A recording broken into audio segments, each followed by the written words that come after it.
and today I came here to taking an interview. The biggest personality, ma'am name is Mrs. Chitra.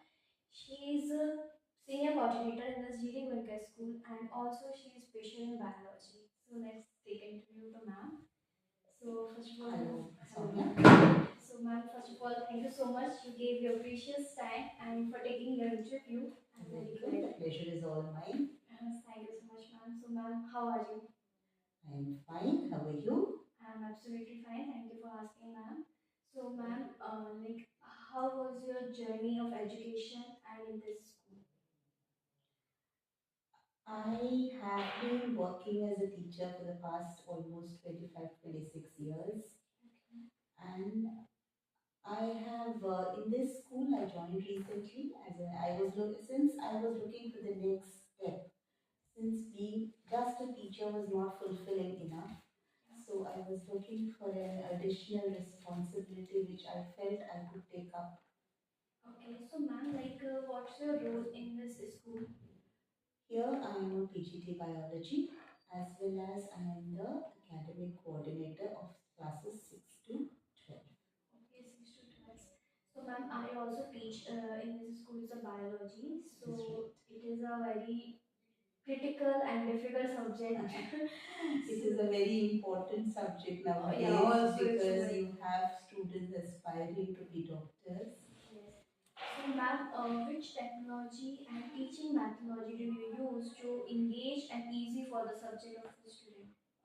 We here in GD Goenka we have these very interactive classrooms where we have one aspect of it is we have interactive boards which allows us to in bring in a lot of outside which normally we would not be able to bring in. We are able to bring those experiences into the classroom. Yes, like virtually doing experiments, virtually doing all those experiments, all virtually doing experiments, virtually uh, understanding how stuff works in big industries, in biochemical factories. What exactly is the structure of molecules, the biomolecules which are there inside us? You have 3D holograms, all these things we can bring into the classroom. Thank you, ma'am.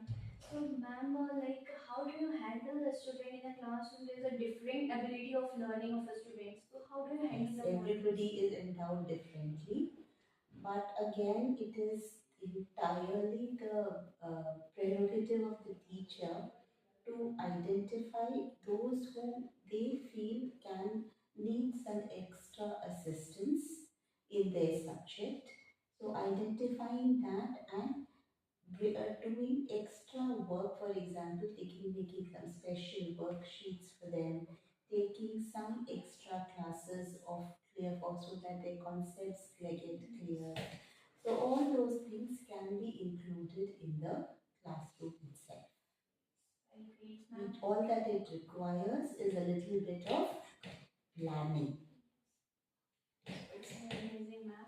So, ma'am, who inspired you to pursue this your education and also coordinating? Uh, pursue my education as in becoming a teacher. I suppose I come from a family of teachers, so it has been sort of in my blood. Okay.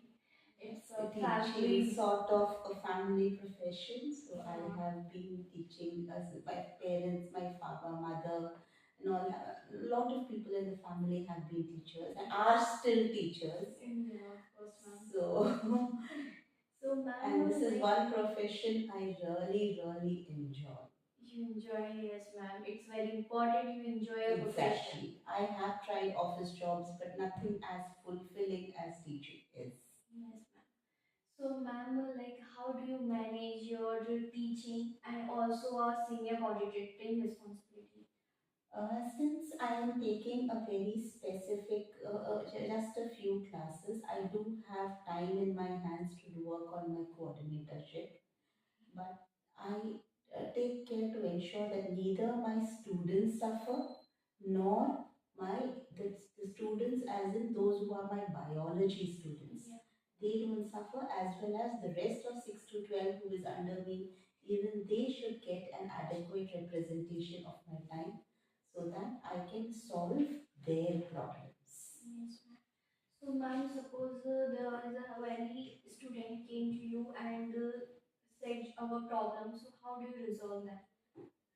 See, several steps are there. If the student is coming, the first step is the monitor. In every whenever we look at a problem in a class, there are levels to it. Like we have the monitor who is there in the class.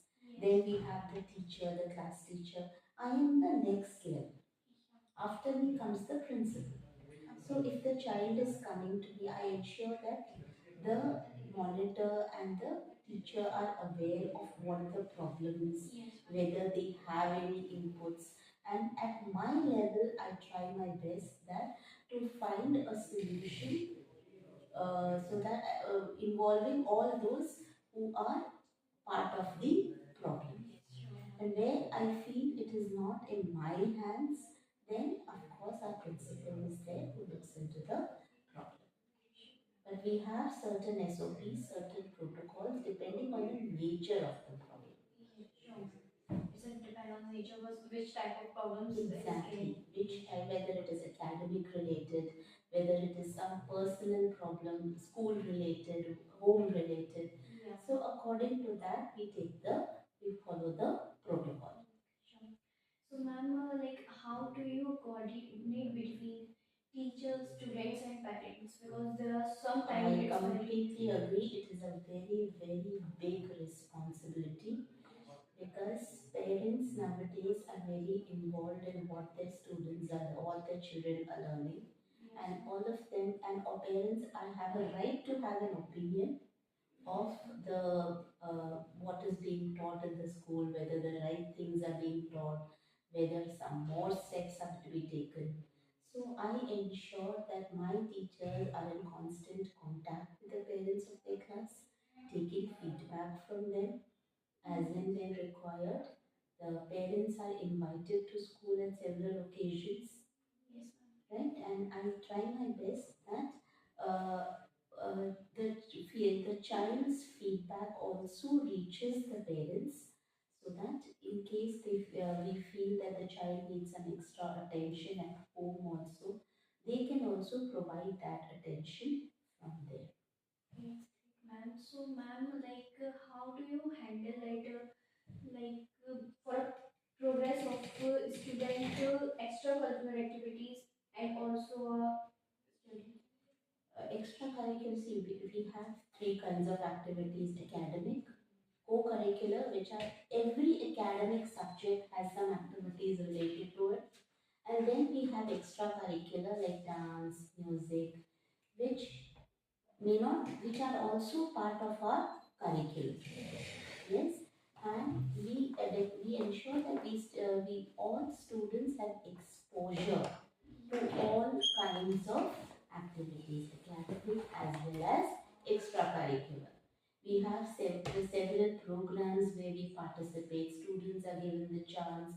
Whenever there is any inter-house competition, auditions are taken so that students can come out and participate. We have several activities which are planned at the beginning of the year itself so that students have time to prepare for the activities that they choose to be in. Yes, ma'am. So it is very great because students also they have an opinion how they want.